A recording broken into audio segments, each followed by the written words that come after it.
Good morning all of you. आप सभी का स्वागत है एसके इंस्टीट्यूट ऑफ फिजिक्स में। मैं हूं संजय कुमार। आज हम पढ़ने जा रहे हैं 12th क्लास का next topic, electric charges and field में आपका जो नेक्स्ट टॉपिक है वो कौन सा है, Coulomb's line vector form. So basically आप कूलम्ब्स लॉ आपने पढ़ लिया है, अब हम पढ़ने क्या जा रहे हैं, वेक्टर फॉर्म निकालने जा रहे हैं इसके। तो फर्स्ट ऑफ ऑल आपको क्या पता होना चाहिए कि वेक्टर होते क्या चीज़ है, ठीक है। उसका मैग्नीट्यूड कैसे निकालते हैं, और थर्ड चीज़ क्या चाहिए कि आपको यूनिट वेक्टर क्या चीज़ होते हैं, ठीक है। इन तीनों चीज़ों का हम इस डेरिवेशन में या फिर इस टॉपिक में यूज करेंगे। तो सबसे पहले आपने जो वेक्टर और यूनिट वेक्टर है वो 11th में पढ़ लिया, एक बार रिकैप कर लेते हैं ताकि इस टॉपिक को आप अच्छे से कर पाओ। तो सबसे पहले अगर मैं बात करूं, आपके पास क्वांटिटीज़ दो टाइप की होती हैं। क्वांटिटीज़ दो टाइप्स की होती हैं, एक होती है स्केलर, एक होती है वेक्टर, ठीक है। स्केलर का मतलब क्या होती है कि वो क्वांटिटी जिसमें सिर्फ मैग्नीट्यूड हो, लेकिन वेक्टर का मीनिंग क्या है कि ये वो क्वांटिटीज होती हैं जिनमें मैग्नीट्यूड भी हो और साथ में डायरेक्शन भी हो, ठीक है। तो बेसिकली जो वेक्टर्स होते हैं आप उसको रिप्रेजेंट कैसे करते हैं, अगर मैं बात करूं किसकी, वेक्टर्स की, ठीक है। अगर आपके पास कोई आर वेक्टर है तो उसको रिप्रेजेंट करेंगे ऐसे, आर के ऊपर एरो। अगर आपके पास कोई एफ वेक्टर है तो उसको आप रिप्रेजेंट कर सकते हो एफ ऑफ वेक्टर की टर्म्स में, ठीक है। आपके पास कोई वी वेक्टर है उसको आप रिप्रेजेंट कर सकते हो वी वेक्टर की टर्म्स में। सो बेसिकली रीड कैसे कर रहे हैं, इस वेक्टर को आप रीड कर रहे हो वेक्टर ऑफ आर, ठीक है। इसको आप रीड कैसे कर रहे हो, वेक्टर ऑफ वी, ठीक है। सो बेसिकली वेक्टर्स, जब पोजीशन वेक्टर को आप रिप्रेजेंट करते हो, पोजीशन वेक्टर को रिप्रेजेंट कर रहे हो तो सिंपली हम किससे रिप्रेजेंट कर देते हैं, कई बार आर वेक्टर से, ठीक है। अगर आप किसी फोर्स वेक्टर को रिप्रेजेंट कर रहे हो, फोर्स वेक्टर को, तो आप उसको किससे रिप्रेजेंट कर सकते हो, एफ वेक्टर से। So basically this is purely an assumptions कि आप किस नोटेशन से रिप्रेजेंट कर रहे हो, किस अल्फ़ाबेट से रिप्रेजेंट कर रहे हो, आप कोई और भी ले सकते हो। ऐसे ही वेलोसिटी वेक्टर को रिप्रेजेंट कर रहे हो तो आप रिप्रेजेंट कर सकते हो किससे, वी वेक्टर से, ठीक है ना। अगर मैं बात करूं, आपने position vector, that means you are going to describe the position of a point, ठीक है ना। आप किसी पॉइंट को रिप्रेजेंट करने जा रहे हैं, ठीक है, उसको बोलते हैं पोजीशन वेक्टर। और इस पोजीशन वेक्टर को आपने 11th में पढ़ा हुआ है, जब आपने वेक्टर स्टार्ट किया था उसी टाइम, ठीक है ना, उस टाइम पे आपने इसको पढ़ा था। फोर्स वेक्टर आपने कहाँ पे पढ़ा था, जब आपने 11th में वर्क डन वाला चैप्टर किया था ना, वर्क पावर एंड एनर्जी, वहाँ पे आप वर्क डन निकालते हो, कोई एफ वेक्टर दिया होता था, उसके कोरस्पोंडेंस आप वर्क डन निकालते थे, ठीक है। वेलोसिटी वेक्टर का आपने कहाँ पे यूज किया है, प्रोजेक्टाइल मोशन में भी यूज किया है, प्रोजेक्टाइल मोशन में भी यूज किया है, जहाँ पे आप क्या लेते थे कि आपका एक पार्टिकल है वो किसी एक पर्टिकुलर एंगल पे मूव कर रहा है with A velocity of this, ठीक है ना। फिर आप उन वेलोसिटी वेक्टर्स को एक्स एक्सिस और वाई एक्सिस में रिजोल्व करते थे, ठीक है ना। तो वहाँ पे आपने वेलोसिटी वेक्टर्स का यूज़ किया है। सो बेसिकली अगर मैं बात करूँ कि आप वेक्टर्स को डायग्रामिक फॉर्म में कैसे रिप्रेजेंट करते हो, तो आप रिप्रेजेंट करते हो ऐसे। इस वेक्टर में बेसिकली एक तो टेल होती है, इसको आप बोलते हो टेल, ठीक है, जिसको आप बोल सकते हो पूंछ भी बोल सकते हो। यह आपका होता है एरो, एरो किसी भी वेक्टर को, जैसे लेट अस सपोज दैट कि ये आपका आर वेक्टर है, इस आर वेक्टर को आप डायग्रामेटिक फॉर्म में ऐसे रिप्रेजेंट कर सकते हो, ठीक है ना। इस वेक्टर की जो मैग्नीट्यूड है वो यहाँ से लेकर यहाँ तक है और इसकी direction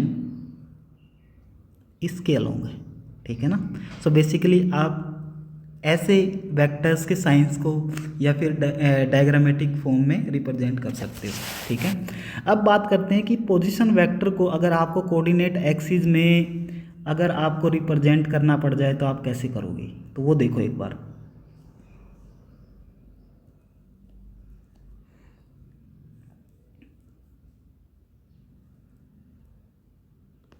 so let us suppose that ये आपका एक कोऑर्डिनेट सिस्टम है, ये आपकी कौन सी एक्सिस है, हॉरिजॉन्टल एक्सिस, हॉरिजॉन्टल एक्सिस। इस एक्सिस को कई बार आप एक्स एक्सिस भी बोल देते हो, और ये वाली एक्सिस आपकी कौन सी है, वर्टिकल एक्सिस, वर्टिकल एक्सिस।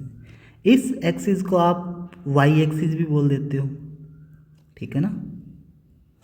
और जहाँ पे दोनों एक्सिस आपकी मीट कर रही है, इंटरसेक्ट कर रही है, उस पॉइंट को आप क्या बोल देते हो, ओरिजिन, जिसको आप ओ से रिप्रेजेंट करते हो। आपके पास इसको बेसिकली बोलते हैं क्या है, कोऑर्डिनेट सिस्टम बोलते हैं बेटा,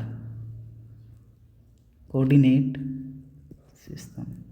ठीक है, जिसमें आपके दो कोऑर्डिनेट्स होंगे एक्स और वाई किसी भी पोजीशन के लिए। ठीक है, आपके पास इस कोऑर्डिनेट सिस्टम में एक कोई पॉइंट है, इस पॉइंट को मैं नाम दे रहा हूँ पी पॉइंट। ठीक है, इस पी पॉइंट की पोजीशन को आपको डिस्क्राइब करना है in form of vector.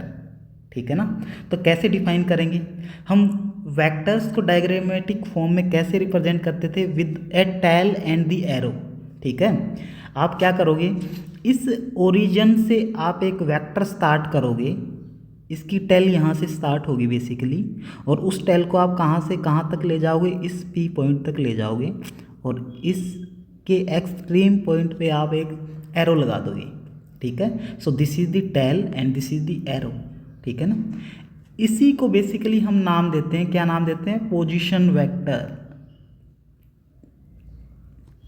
Position vector of point P, जो क्या कर रहा है, इस पॉइंट P की पोजीशन को डिस्क्राइब कर रहा है कोऑर्डिनेट सिस्टम में।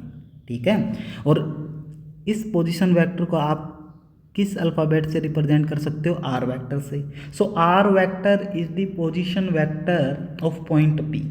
इसको एक और नाम भी दे सकते हो आप, क्या बोल सकते हो इसको, vector, vector leading from point O to P। ठीक है ना, यानी कि ये वेक्टर स्टार्ट कहाँ से हो रहा है, O पॉइंट से स्टार्ट हो रहा है और P पॉइंट पे ख़त्म हो रहा है। ठीक है ना, इस पोजीशन वेक्टर को आप ये भी बोल सकते हो, दोनों में से कुछ भी बोल सकते हो। ठीक है, इसको कई बार आप रिप्रेजेंट कर देते हो किससे, OP वेक्टर से भी। ये OP वेक्टर किसके इक्वल है, आर वेक्टर के फॉर्म में। ठीक है ना, सो बेसिकली हम किसी पॉइंट को डिस्क्राइब कैसे करते हैं, किसी पॉइंट पे अगर फोर्सेज लग रहे हैं उसको वेक्टर की हेल्प से कैसे डिफाइन करते हैं कोऑर्डिनेट सिस्टम में, वो ऐसे करते हैं। ठीक है, अगर मैं किसी एक एग्जांपल की बात करूं, यहाँ पे किसी एक एग्जांपल की बात करूं, किसी एक एग्जांपल की बात करूं इसी कोऑर्डिनेट सिस्टम में, देखो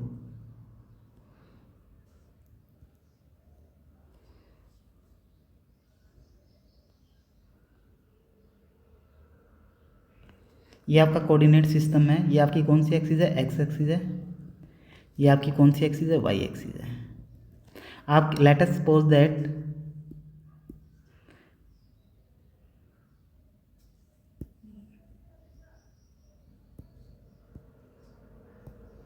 ये आपके पास कौन सी एक्सिस है, एक्स एक्सिस है,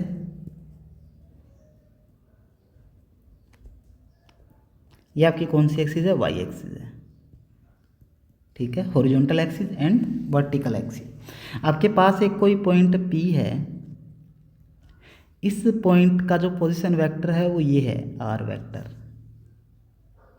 और लेट अस सपोज दैट ये आर वेक्टर क्या है, अगर मैं पैरामीटर और मैग्नीट्यूड की टर्म्स में बात करूँ तो लेट अस सपोज दैट को क्या है, 3i cap plus 4j cap. ठीक है ना, तो इस पोजीशन वेक्टर का मतलब क्या है, जो ये आर वेक्टर है उसमें जो एक्स एक्सिस में मैंने कितना डिस्टेंस ट्रैवल किया, 3 यूनिट, और उसके बाद फिर जो वाई एक्सिस में मैंने जो डिस्टेंस ट्रैवल किया वो कितना है, 4 unit. So let us suppose that first मैं 3 एक्सिस चला एक्स एक्सिस के लॉन्ग, फिर मैं वाई एक्सिस के अलोंग 4 यूनिट चला, ठीक है। पहले मैं 3 यूनिट चला एक्स एक्सिस के अलोंग, फिर मैं वाई एक्सिस के अलोंग चला 4 यूनिट, तो मैं इस पी पॉइंट पे पहुंच गया, ठीक है ना। पहले मैं इस वेक्टर के अलोंग ऐसे चला, फिर मैं ऐसे चला, तो मैं इस पी पॉइंट पे पहुंच गया। आप इसको रिजल्टेंट से भी रिप्रेजेंट कर सकते हो। कैसे रिप्रेजेंट किया? आप डायरेक्ट इस ओ पोजीशन से डायरेक्ट इस डायरेक्शन के अलोंग आप इस पी पॉइंट पे पहुंच गए, जिससे आप आर वेक्टर से रिप्रेजेंट कर रहे हो। सो बेसिकली ये है आपका पोजीशन वेक्टर, पोजीशन वेक्टर। अगर इस पोजीशन वेक्टर का अगर मैं मैग्नीट्यूड निकालूं, तो मैग्नीट्यूड आप कैसे निकालते थे? आप आर वेक्टर का मैग्नीट्यूड ऑफ आर वेक्टर, उसको आप रिप्रेजेंट कैसे करते हैं? या तो आर से रिप्रेजेंट करते हैं या फिर किससे रिप्रेजेंट करते हैं? मोड ऑफ आर वेक्टर से, ठीक है। तो हम क्या निकालने जा रहे हैं? इसका मैग्नीट्यूड निकालने जा रहे हैं, आर निकालने जा रहे हैं, मोड ऑफ आर निकालने जा रहे हैं। वो कैसे निकालते थे आप? X square plus y square, ठीक है ना। जो ये पोजीशन वेक्टर है वो किसकी फॉर्म में है? आर वेक्टर किसकी फॉर्म में है? एक्स आई कैप प्लस वाई जे कैप की फॉर्म में है। तो आप इस आर के मैग्नीट्यूड को निकाल सकते हो। तो आर मैग्नीट्यूड आपके पास कितना आ जाएगा? यहाँ से 3 का स्क्वायर कितना होता है बेटा? 9 प्लस 4 का स्क्वायर 16। तो यहाँ से देखें तो ये हो जाएगा √25 5 यूनिट, ठीक है ना। So that means you can say कि जो ओरिजिन से इस पॉइंट पी का जो मैग्नीट्यूड है वो कितना है? 5 यूनिट इस डायरेक्शन के अलोंग, ठीक है ना। तो बेसिकली आपने अभी क्या सीख लिया है? आपने पोजीशन वेक्टर को रिप्रेजेंट करना सीख लिया है, उसके बाद उसका मैग्नीट्यूड निकालना सीख लिया है। अब हम बात करने जा रहे हैं किसकी? यूनिट वेक्टर की, ठीक है। तो यूनिट वेक्टर की बात करें तो यहाँ पे अगर यूनिट वेक्टर की बात करते हैं तो सबसे पहले तो ये समझो कि यूनिट वेक्टर होता क्या चीज़ है, ठीक है ना। यूनिट जैसे पोजीशन वेक्टर को आप आर वेक्टर से रिप्रेजेंट करते हो, मैग्नीट्यूड को मोड ऑफ आर वेक्टर से रिप्रेजेंट करते हो, ऐसे ही यूनिट वेक्टर को अगर पोजीशन वेक्टर के यूनिट वेक्टर को मैं रिप्रेजेंट करना चाहूँ तो मैं किससे रिप्रेजेंट करूँगा? आर कैप से। फोर्स वेक्टर के यूनिट वेक्टर को अगर मैं रिप्रेजेंट करना चाहूँ तो किससे रिप्रेजेंट करूँगा? एफ कैप से। वेलोसिटी वेक्टर के यूनिट वेक्टर को अगर मैं रिप्रेजेंट करना चाहूँ तो किससे रिप्रेजेंट करूँगा? वी कैप से। So these are the notation कि हम यूनिट वेक्टर को रिप्रेजेंट कैसे करेंगे। सो बेसिकली यूनिट वेक्टर होता क्या चीज़ है? सो इस यूनिट वेक्टर का यूजुअली हम यूज किस लिए करते हैं? Usually use to represent direction only, ठीक है, डायरेक्शन ओनली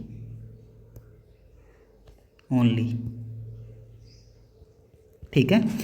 यूनिट वेक्टर्स का हम यूजुअली जनरली यूज किस लिए करते हैं? डायरेक्शन को रिप्रेजेंट करने के लिए करते हैं। सेकंड, जो इन यूनिट वेक्टर्स का जो मैग्नीट्यूड होता है वो कितना होता है? 1 यूनिट होता है, या फिर आप बोल सकते हो 1 होता है, ठीक है ना। सो बेसिकली जब भी हमें किसी भी वेक्टर की डायरेक्शन को रिप्रेजेंट करना है तो अगर आपको मैग्नीट्यूड पता है तो आप उसके साथ एक यूनिट वेक्टर अटैच कर सकते हो, और उस यूनिट वेक्टर का जो मैग्नीट्यूड है वो कितना है? 1 यूनिट है। दैट मीन्स जब आप इस यूनिट वेक्टर को अटैच कर रहे हो उसके साथ तो उसके मैग्नीट्यूड में कोई भी इफेक्ट नहीं पड़ रहा है, क्योंकि आप किससे मल्टीप्लाई कर रहे हो? 1 से। ये सिर्फ डायरेक्शन को रिप्रेजेंट कर रहा है उस मैग्नीट्यूड के साथ, ठीक है ना। तो उसको आप क्या बोलते हो? Unit vector. अब बात आती है कि यूनिट वेक्टर आप निकालते कैसे हो बेटा। जैसे आपके पास ये पोजीशन वेक्टर था आर वेक्टर, प्रीवियस वाला एग्जांपल ले सकता हूँ मैं, 3i cap plus 4j cap था। तो इस पर्टिकुलर केस में आपने जब इसका मैग्नीट्यूड निकाला तो आपने इसका मैग्नीट्यूड कितना निकाला? मोड ऑफ आर वेक्टर कितना निकाला? √3 का स्क्वायर प्लस 4 का square will be equal to 5 आ जाएगा, ये 5 यूनिट, ठीक है ना। तो इसका मैग्नीट्यूड आ गया इतना। इसका वेक्टर फॉर्म ये वाला है, ठीक है। तो now I am going to find out the unit vector. Unit vector को आप रिप्रेजेंट किससे करोगे बेटा? आर वेक्टर, आर कैप से रिप्रेजेंट करोगे। आर वेक्टर को आप आर कैप से रिप्रेजेंट करोगे। आर कैप को आप कैसे निकालोगे? R vector divided by mod of r vector, ठीक है ना। और इस आर वेक्टर की यहाँ पे वैल्यू कितनी थी? 3i cap plus 4j cap divided by mod of r vector की वैल्यू कितनी आई आपके पास, मोड ऑफ आर वेक्टर की वैल्यू आई आपके पास 5 यूनिट। सो 5 से डिवाइड कर दिया। तो यहाँ पे अगर मैं देखूँ तो मेरे पास आर कैप की वैल्यू कितनी आ गई, 3/5 i cap plus 4j cap divided by 5, ठीक है ना। तो ये आपके पास क्या आ गया, ये आपके पास यूनिट वेक्टर ऑफ आर आ गया बेसिकली, ठीक है ना। इस पोजीशन वेक्टर का यूनिट वेक्टर आ गया आपके पास। अब जब ये यूनिट वेक्टर है तो मैंने आपको क्या बताया था कि इसका मैग्नीट्यूड कितना होता है, 1 यूनिट होता है। तो यहाँ से आप इसका मैग्नीट्यूड अगर निकालें, यहाँ से इसका मैग्नीट्यूड अगर आप निकालें तो आर कैप का मैग्नीट्यूड निकालें आप तो कितना आएगा, देखो बेटा क्या होता है, एक्स कंपोनेंट का स्क्वायर अंडर द रूट 3/5 का स्क्वायर प्लस वाई कंपोनेंट का स्क्वायर अंडर द रूट और दोनों का सम। इसको अगर मैं निकालूं तो मेरे पास क्या आएगा, 3 का स्क्वायर 9 डिवाइडेड बाई 5 का स्क्वायर 25 प्लस 4 का स्क्वायर 16 डिवाइडेड बाई 5 का स्क्वायर 25। यहाँ से देखें तो इसको सोल्व करेंगे तो आपके पास क्या आ जाएगा, 9 प्लस 16 क्या आ गया 25 डिवाइडेड बाई 25, 25 से 25 कैंसिल आउट, यानी कि जो आर कैप का जो मैग्नीट्यूड है वो कितना आ गया, 1 यूनिट। यही तो बताया था कि जो आपके यूनिट वेक्टर्स होते हैं वो सिर्फ डायरेक्शन रिप्रेजेंट करते हैं और उनका मैग्नीट्यूड कितना होता है, उनका मैग्नीट्यूड होता है बेटा 1 यूनिट, ठीक है ना। अब आपने क्या क्या समझ लिया, देखो वेक्टर्स आपको पता चल गया कैसे रिप्रेजेंट करते हैं कोऑर्डिनेट सिस्टम में, आपको मैग्नीट्यूड निकालना भी आता है, उसके बाद आपको यूनिट वेक्टर निकालना भी आता है। अब हम करने जा रहे हैं क्या, अब हम करने जा रहे हैं Coulomb's law. Coulomb's law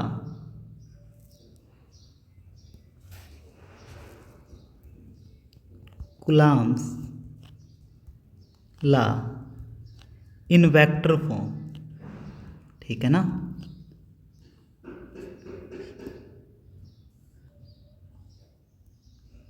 in vector form,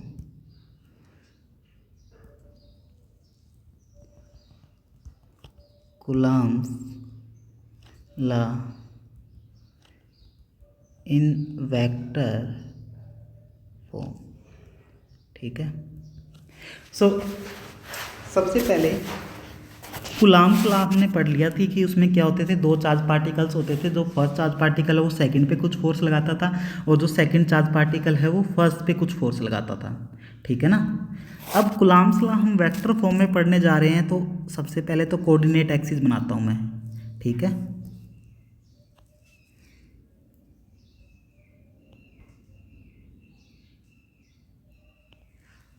ठीक है, ये आपकी क्या है, हॉरिजॉन्टल एक्सिस है,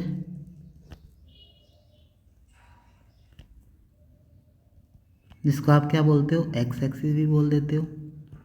ये आपकी वर्टिकल एक्सिस है,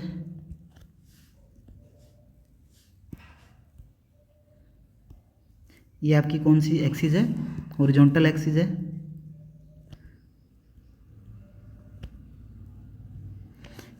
जिसको आप क्या बोल देते हो, एक्स एक्सिस भी बोल देते हो। ये आपकी क्या है, वर्टिकल एक्सिस है, जिसको आप वाई एक्सिस भी बोल देते हो। ये आपका point of contact of two coordinate है, तो इसको आप किससे रिप्रेजेंट करते हो, ओरिजिन से। ओरिजिन को किससे रिप्रेजेंट करते हो, ओ से, ठीक है।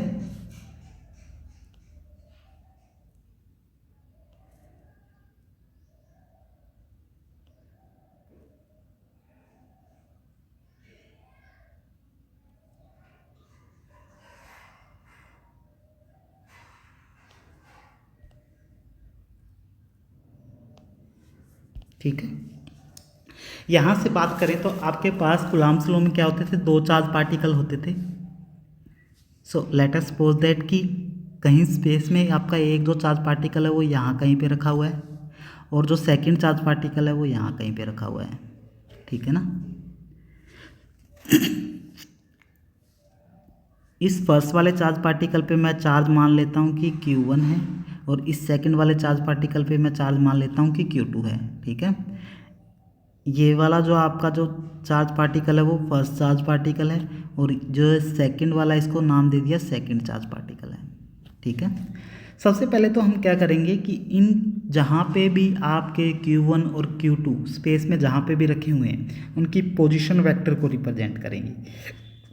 सो पोजीशन वेक्टर आप कैसे रिप्रेजेंट करते हो बेटा, वो देखो।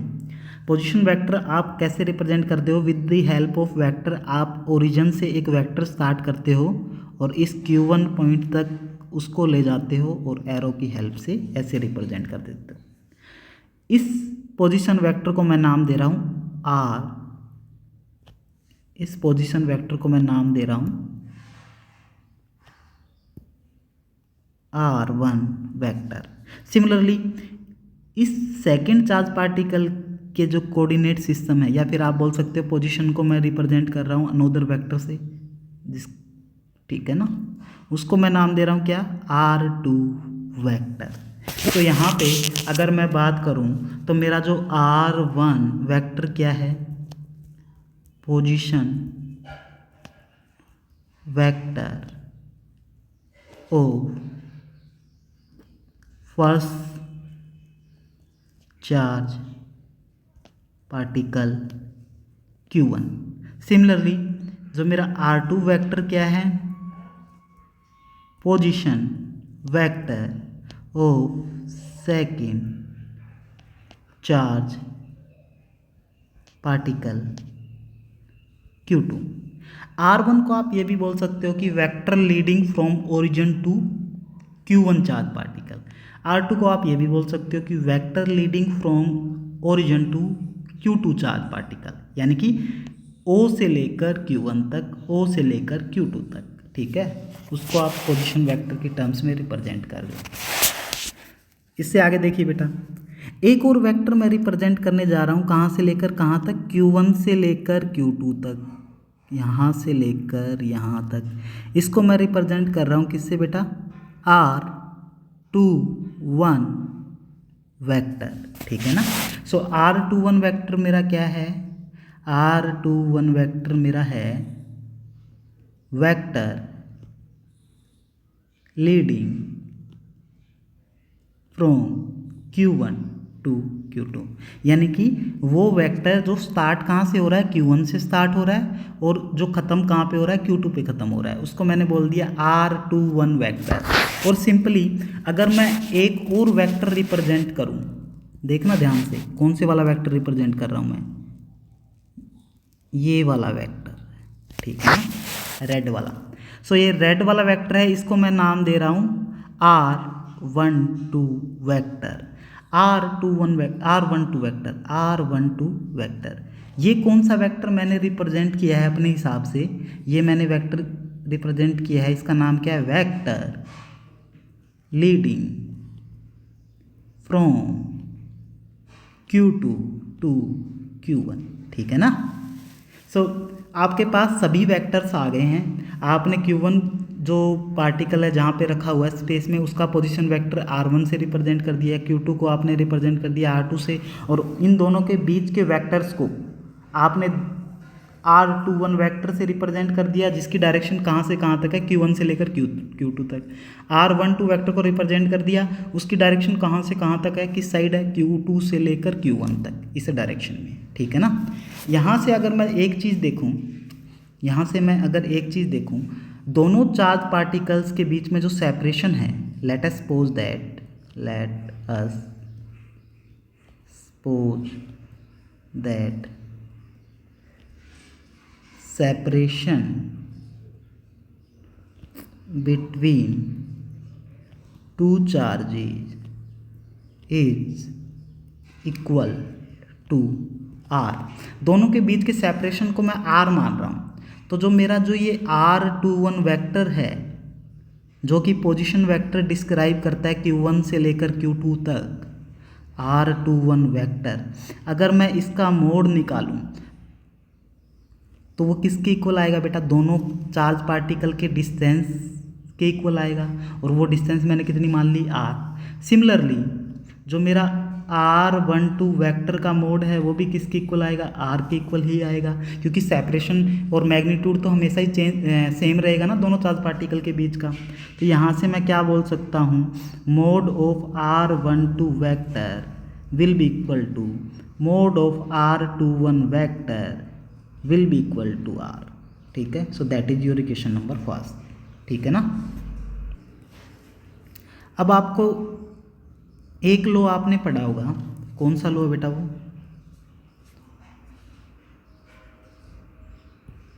वो लो है आपका ट्राइंगल लो वेक्टर एडिशन, 11th में पढ़ा होगा बेटा। वो क्या बोलता है, अगर आपका कोई एक वेक्टर ट्राइंगल की एक साइड के अलोंग एक्ट कर रहा है, जिसको मैं नाम दे रहा हूँ ए वेक्टर, उसके बाद जो सेकंड वेक्टर किसी एक सेम पार्टिकल पे ट्राइंगल की सेकंड साइड के अलोंग एक्ट कर रहा है, उसको मैं नाम दे रहा हूँ बी वेक्टर। तो इन दोनों वेक्टर्स का रिजल्टेंट आपको कौन देगा, ट्राइंगल की थर्ड वाली साइड, ट्राइंगल की थर्ड वाली ये वाली साइड। ठीक है ना। और इसको मैं किससे रिप्रेजेंट कर रहा हूँ, अगर आर वेक्टर से रिप्रेजेंट कर रहा हूँ तो इस पर्टिकुलर केस में आर वेक्टर मेरा किसके इक्वल आ जाएगा, a vector plus b vector के। ठीक है, ये आपको कौन बताता है, triangle law of vector addition. तो इस फिगर में हम यही लगाने जाएंगे अभी, triangle law of vector addition.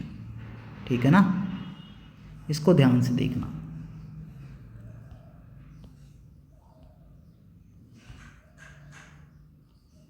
ठीक है, इसको ध्यान से देखना।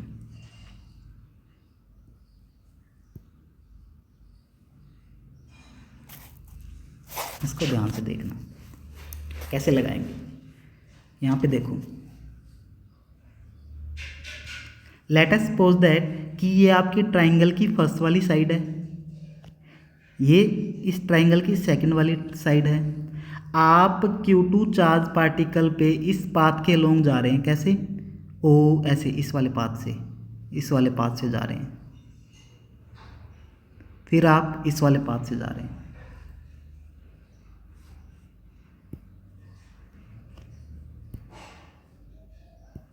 आप Q2 चार्ज पार्टिकल पे कैसे जा रहे हैं, इस पाथ के अलोंग जा रहे हैं बेटा। पहले इस वेक्टर के अलोंग गए, फिर इस वेक्टर के अलोंग गए। ठीक है ना। ये आपकी साइड कौन सी है, फर्स्ट साइड है ट्राइंगल की, और ये साइड कौन सी है, सेकंड साइड है। So that means first side के अलोंग आपका वेक्टर कौन सा है, R1 वेक्टर, सेकंड साइड के अलोंग आपका वेक्टर कौन सा है, R21 वेक्टर। तो इसकी जो थर्ड वाली साइड है, ये वाली साइड, ये इसका इक्विवेलेंट रिजल्टेंट देगा आपको थर्ड वाली साइड। सो इस triangle law of vector addition को यहाँ पे लगा दो। तो कैसे लगाओगे, R2 वेक्टर रिजल्टेंट जो थर्ड साइड के अलोंग आ रहा है वो किसके इक्वल होगा बेटा, R1 vector plus R21 vector. ठीक है ना। ठीक है, यहाँ से देखें, यहाँ से देखें तो यहाँ से देखें तो मेरे पास R21 वेक्टर क्या आ गया, R2 vector minus R1 vector आ गया। ठीक है, ये आपकी इक्वेशन हो गई सेकेंड। सिमिलरली अगर मैं बात करूं, सिमिलरली अगर मैं बात करूं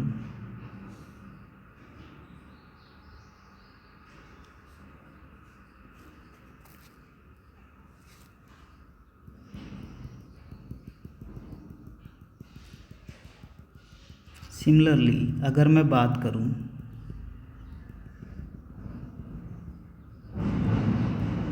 ठीक है, ये था।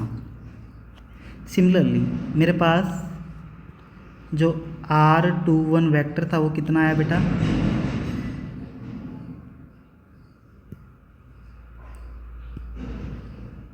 इसको कट करते हैं। जब यहाँ से देखूँ तो फर्स्ट केस मेरे पास क्या आया था, R1 vector plus R2 vector will be equal to R2 vector की फॉर्म में आया था। और R21 वेक्टर क्या आया था मेरे पास, R2 माइनस R1 वेक्टर आया था। इसको मैंने इक्वेशन नंबर 2 मान लिया था। सिमिलरली अगर मैं इस Q1 चार्ज पार्टिकल पे चाहे मैं ऐसे चला जाऊँ या फिर मैं ऐसे चला जाऊं इस पाथ के अलोंग, ठीक है ना।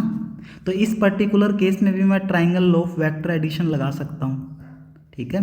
तो ट्राइंगल की जो फर्स्ट साइड है वो कौन सी हो गई, ये वाली हो गई, सेकंड साइड ये वाली हो गई, और थर्ड साइड ये वाली हो गई। तो फर्स्ट वेक्टर मेरा फर्स्ट साइड के अलोंग एक्ट कर रहा है, सेकंड वेक्टर मेरा सेकंड साइड के अलोंग एक्ट कर रहा है, तो इसका रिजल्टेंट कौन देगा, थर्ड वाली साइड देगी। तो थर्ड वाली side R1 vector will be equal to R2 vector plus, अब जो सेकंड साइड के अलोंग जो वेक्टर लेंगे, आप ऐसे जा रहे हो ना, आप ऐसे गए थे ना, तो सेकंड टाइम पे जो सेकंड साइड वाला जो वेक्टर वो कौन सा होगा, R12 वेक्टर। सो यहाँ से मैं बात करूँ, यहाँ से मैं बात करूँ,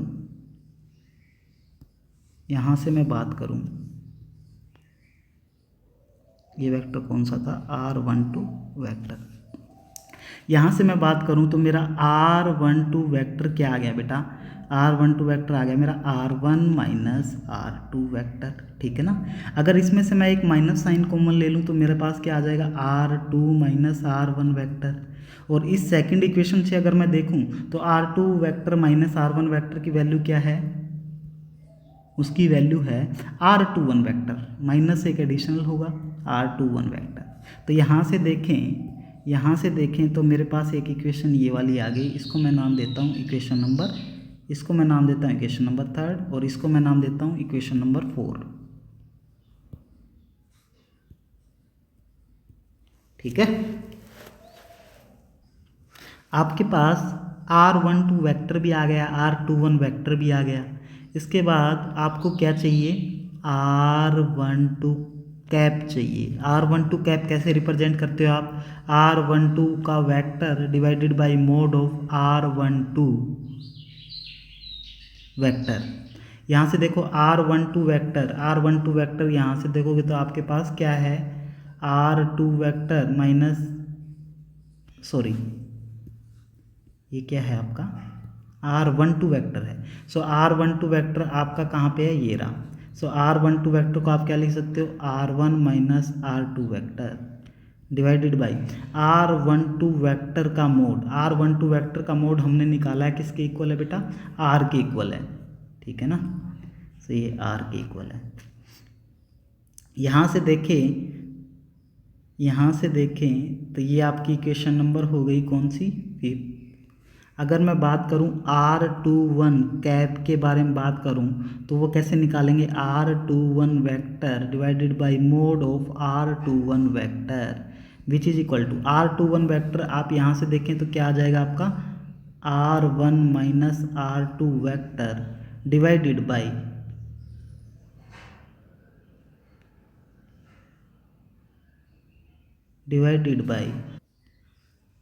R21 वेक्टर आपका ये गलत लिख गया बेटा। R2 वेक्टर आप यहाँ से देखो तो क्या आएगा, आपके पास आ जाएगा R2 vector minus R1 vector divided by R21 vector का मोड देखें तो वो किसके इक्वल होता है, R। यहाँ से मैं अगर इसको सिंप्लीफाई करूँ तो इसको सिंप्लीफाई करूँ तो मेरे पास आ जाएगा, इसको मैं अगर सिंप्लीफाई करूं तो मेरे पास R21 कैप किसके इक्वल, यहाँ से माइनस कॉमन ले लो बेटा। सो R1 vector minus R2 vector divided by R। सो ये देखूं तो मैं इक्वेशन नंबर 5 से कंपेयर करूं तो किसके इक्वल है, माइनस ऑफ R12 कैप की। तो यहाँ से यहाँ पे कर रहा हूँ अब मैं, यहाँ से अगर मैं देखूं तो मेरे पास जो मेरी 6th इक्वेशन आ गई वो क्या आ गई, R21 कैप किसके इक्वल आ गई, माइनस ऑफ R12 कैप के इक्वल आ गई, ठीक है। एक इक्वेशन ये बन गई, इक्वेशन नंबर 6। अब आपके पास देखो मैं बताऊं, R12 वेक्टर भी है, R21 वेक्टर भी है, साथ में R12 कैप भी आपने निकाल लिया, और उसके बाद R21 कैप भी निकाल लिया, और आपके पास R12 वेक्टर का मोड भी है और R21 वेक्टर का मोड भी है, जो किसके इक्वल आ रहा था, R के इक्वल आ रहा था। अब हम फोर्स निकाल सकते हैं वेक्टर फॉर्म में, ठीक है। तो अब ध्यान से देखना बेटा कैसे क्या करने जा रहे हैं, कैसे क्या करने जा रहे हैं। इस फिगर को उठा लेता हूँ यहाँ से मैं, ठीक है।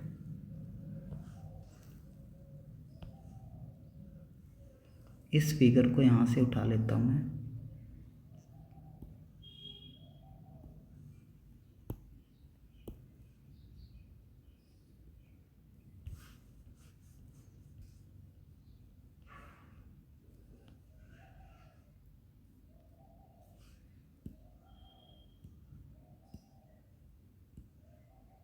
इस फिगर को यहाँ से उठा लेता हूँ।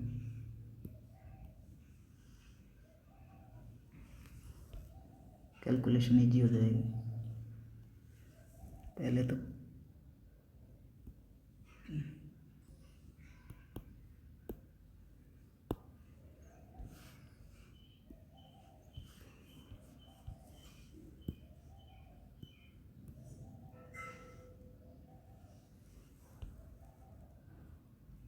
यहाँ पे देखो, ठीक है।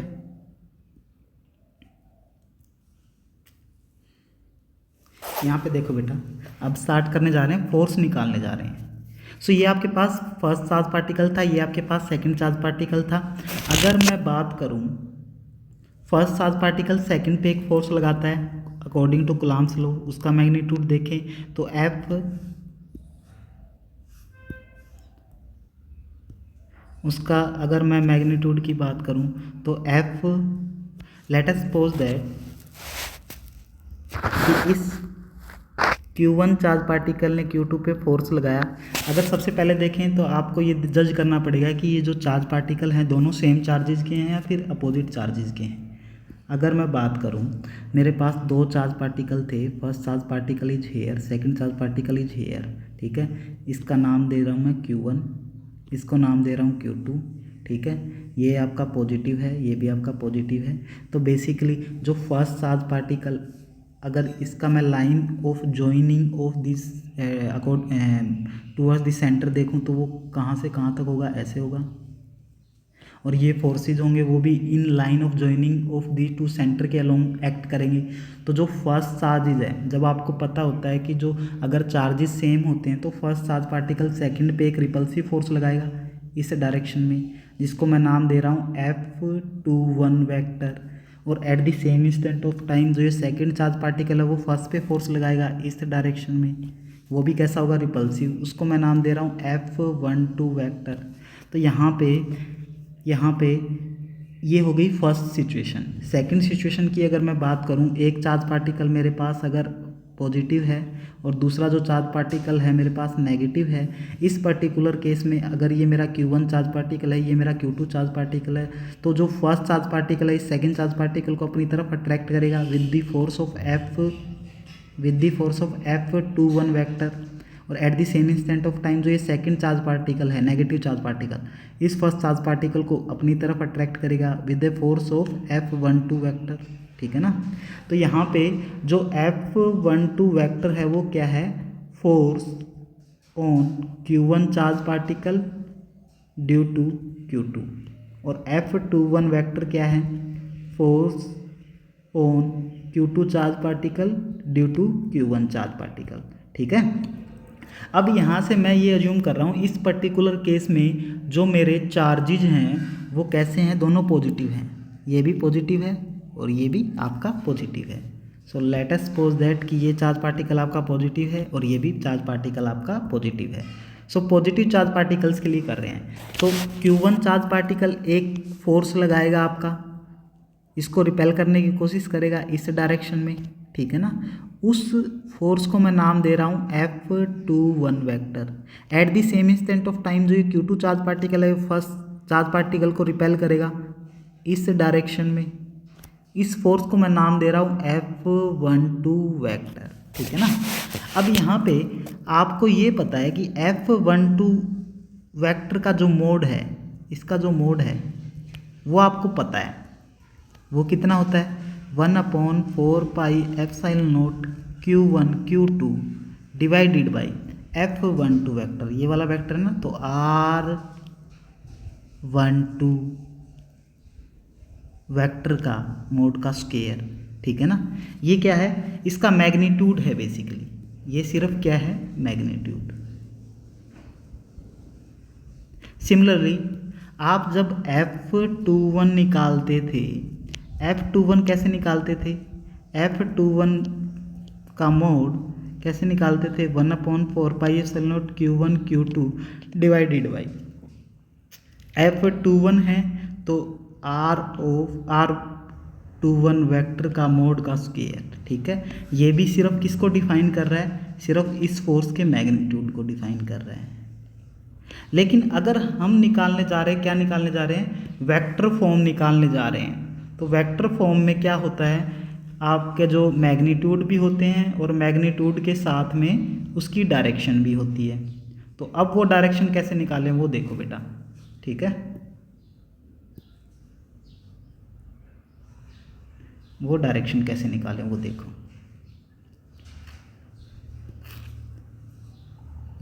सो F12 vector will be equal to F12 vector 1/4πε0 Q1 Q2 divided by R12 vector का मोड का स्क्वायर। सो बेसिकली ये किसको रिप्रेजेंट कर रहा है, ये इसकी सिर्फ मैग्नीट्यूड को रिप्रेजेंट कर रहा है, ठीक है ना। और ये जो है F12 वेक्टर है, vector that means it includes magnitude with the direction. आपको एक डायरेक्शन और ऐड करनी पड़ेगी, और वो डायरेक्शन इस तरीके से ऐड करनी पड़ेगी कि इसके मैग्नीट्यूड पे डिपेंडेंस ना हो, कुछ भी फर्क ना पड़े। तो आप क्या करोगे, एक यूनिट वेक्टर ऐड कर दोगे, और वो यूनिट वेक्टर क्या होगा, F12 की डायरेक्शन देखें तो F12 की डायरेक्शन देखें तो आपकी इसके अलोंग है। ऐसा कोई वेक्टर है क्या जो इसके अलोंग एक्ट कर रहा है, ऐसा कोई वेक्टर ये रहा, वो वेक्टर कौन सा है, R12 वेक्टर। अगर मैं इस मैग्नीट्यूड को R12 वेक्टर के यूनिट वेक्टर से मल्टीप्लाई कर दूं, दैट मीन्स R12 कैप से मल्टीप्लाई कर दूं, तो ये किसको रिप्रेजेंट करेगा, डायरेक्शन को, जिसका मैग्नीट्यूड कितना होता है, 1 होता है। तो इस 1 मैग्नीट्यूड को इसके साथ मल्टीप्लाई करेंगे तो F12 के मैग्नीट्यूड में कोई भी फर्क नहीं आएगा, और आपने एक डायरेक्शन भी इंक्लूड कर दी। सो बेसिकली जो अब ये जो F12 वेक्टर है उसमें एक मैग्नीट्यूड भी है और उसमें एक डायरेक्शन भी है, ठीक है ना। अब इसको हम सोल्व कर लेंगे बेटा, सोल्व करेंगे, इसको सोल्व करेंगे। देखो F12 vector will be equal to 1/4πε0 Q1 Q2 divided by R12 vector का मोड हमने निकाला होगा कहीं पे, R12 वेक्टर का मोड, R12 वेक्टर आपका ये है ना, R12 वेक्टर आपका ये है। इसका अगर मैं मोड कर दूं तो किसके रूप में रिप्रेजेंट कर सकता हूं, R12 को ऐसे रिप्रेजेंट कर सकता हूं, देखो R1 माइनस R2 वेक्टर का मोड का स्क्वायर, ठीक है, प्लस मल्टीप्लाई R12 कैप है यहाँ पे, R12 कैप को मैं कैसे रिप्रेजेंट कर सकता हूँ, R12 के vector divided by mod of R12 का वेक्टर, ठीक है। यहाँ से देखें तो मेरे पास F12 वेक्टर क्या आ गया, F12 वेक्टर आ गया 1/4πε0 Q1 Q2 divided by mod of R1 minus R2 का स्क्वायर। यहाँ से देखें तो R12 वेक्टर को मैं कैसे रिप्रेजेंट कर सकता हूँ, R1 vector minus R2 vector divided by R12 vector के मोड को मैं कैसे रिप्रेजेंट कर सकता हूँ, R1 vector minus R2 vector. यहाँ से देखें तो F12 वेक्टर क्या आ गया, 1/4πε0 Q1 Q2 डिवाइडेड बाई, यहाँ पे देखो ये क्या है, R1 माइनस R2 वेक्टर के मोड का स्क्वायर, और ये क्या है, R1 vector minus R2 vector का मोड। तो ये जो पावर है वो कितनी हो जाएगी बेटा, R1 vector minus R2 vector का क्यूब, ठीक है, multiply R1 vector minus R2 vector, ठीक है ना। सो बेसिकली अगर मैं बात करूं तो यही आपका कूलॉम्ब्स लॉ है इन वेक्टर फॉर्म, ठीक है, यानी कि जो फर्स्ट फोर्स निकाला है आपने, जो फर्स्ट चार्ज पार्टिकल पे जितना फोर्स लग रहा है उसकी ये वेक्टर फॉर्म है कुलाम्बिक फोर्स की। सिमिलरली आप F21 वेक्टर निकाल सकते हो बेटा। F21 वेक्टर अगर मैं निकालूं, F21 वेक्टर वो कैसे निकालूंगा? F21 वेक्टर का मैग्नीट्यूड तो ये रहा, आपको पता है ये रहा, तो यही यूज कर लो 1/4 pi epsilon naught Q1 Q2 divided by क्या था R21 वेक्टर का मोड का स्क्वायर। अब ये सिर्फ क्या है आपके पास, ये आपके पास सिर्फ मैग्नीट्यूड है बेटा, मैग्नीट्यूड है। इसके साथ एक डायरेक्शन इंक्लूड करेंगे और उस डायरेक्शन, वो डायरेक्शन कौन सी डायरेक्शन की तरफ होगा? F21 डायरेक्शन की तरफ होगा। देखो यहाँ पे देखो इस फिगर में F21 वेक्टर इस डायरेक्शन के अलोंग है। इस डायरेक्शन के अलोंग कोई आपके पास वेक्टर है क्या? इसके अलोंग आपके पास वेक्टर जो है R21 वेक्टर है, ठीक है ना।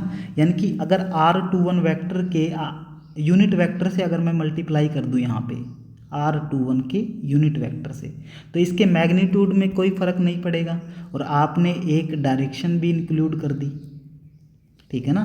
तो F21 वेक्टर में अब आपके पास मैग्नीट्यूड भी है और डायरेक्शन भी है। अब इसको सोल्व कर लो बेटा, इसको सोल्व कर लो। So F21 vector will be equal to 1/4 pi epsilon naught Q1 Q2 divided by R21 vector. हमने जो ऊपर इक्वेशन बनाई थी ना, थर्ड या फोर्थ कौन सी बनाई थी, उससे हम R21 वेक्टर को कैसे लिख सकते हैं?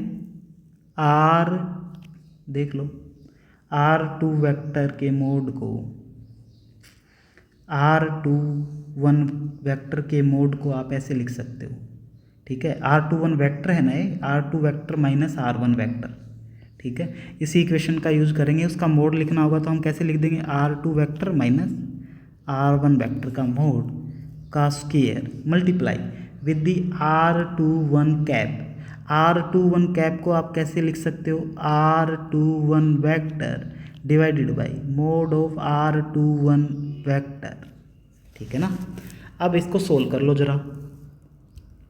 F21 vector will be equal to 1/4 pi epsilon naught Q1 Q2 divided by R2 vector minus R1 vector का स्क्वायर मल्टीप्लाई R21 वेक्टर को हम कैसे लिख सकते हैं? R2 vector minus R1 vector divided by R21 vector के mod को हम कैसे लिख सकते हैं?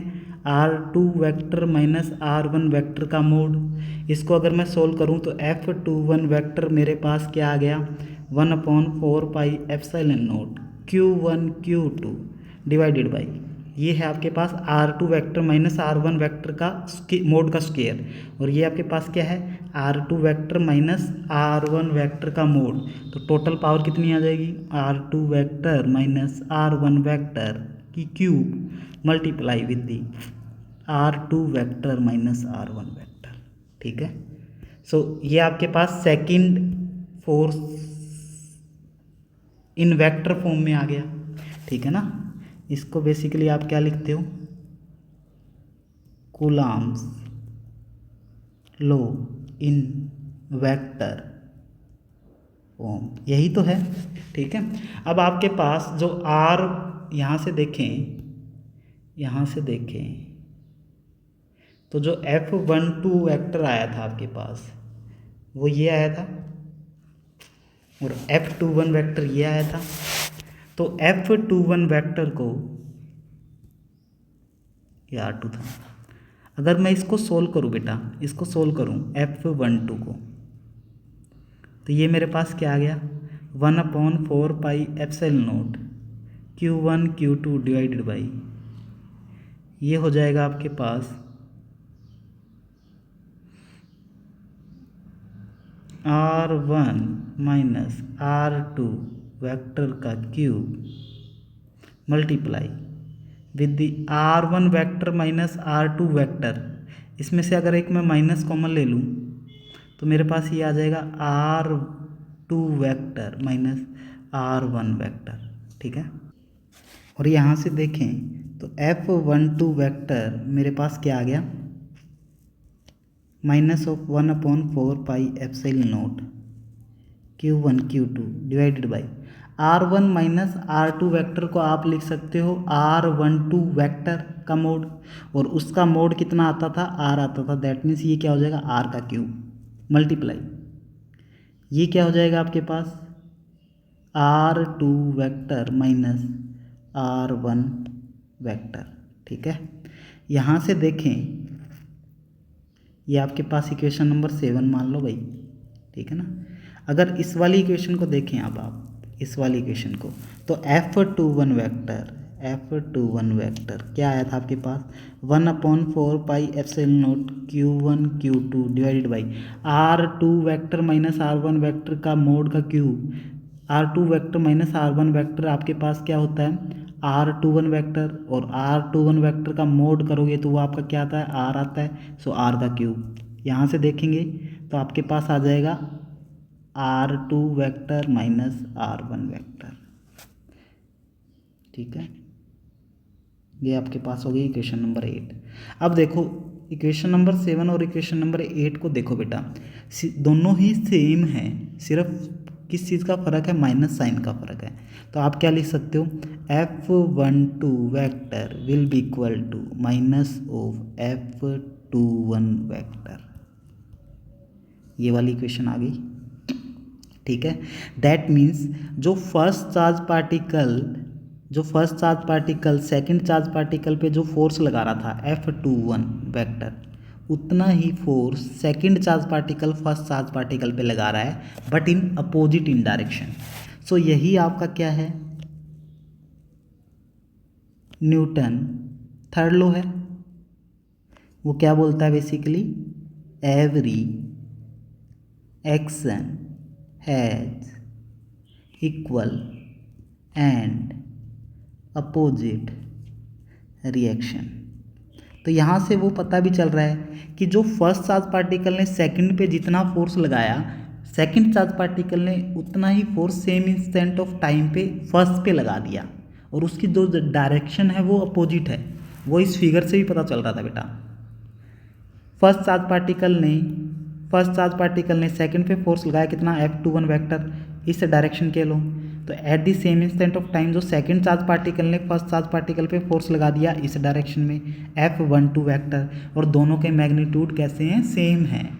सो बेसिकली आप ये बोल सकते हो कि Coulomb's law follow Newton's third law, या फिर आप ये कह सकते हो Coulomb's law Newton's third law को सेटिस्फाई करते हैं। ठीक है ना। सो बोर्ड में आपके पास ये क्वेश्चन ऐसे भी आ सकता है कि आप प्रूव करके दिखाओ कि जो कूलम्ब्स लॉ है वो थर्ड लॉ ऑफ न्यूटन को प्रूव करते हैं, या फिर ऐसे भी आ सकता है कि आप कूलम्ब्स लॉ को वेक्टर फॉर्म में लिखो। वेक्टर फॉर्म में लिखना है तो ऐसे लिखना है। ठीक है, साथ में चाहे ये भी इंक्लूड कर देना। ठीक है। सो आज के लेक्चर में हमने क्या क्या सीखा, बेसिकली आज के लेक्चर में हमने सीखा पोजीशन वेक्टर को कैसे रिप्रेजेंट करते हैं, फिर मैग्नीट्यूड कैसे निकालते हैं,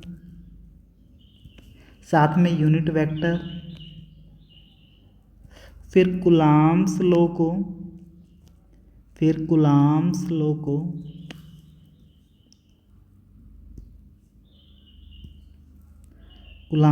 वेक्टर फॉर्म में कैसे लिखें।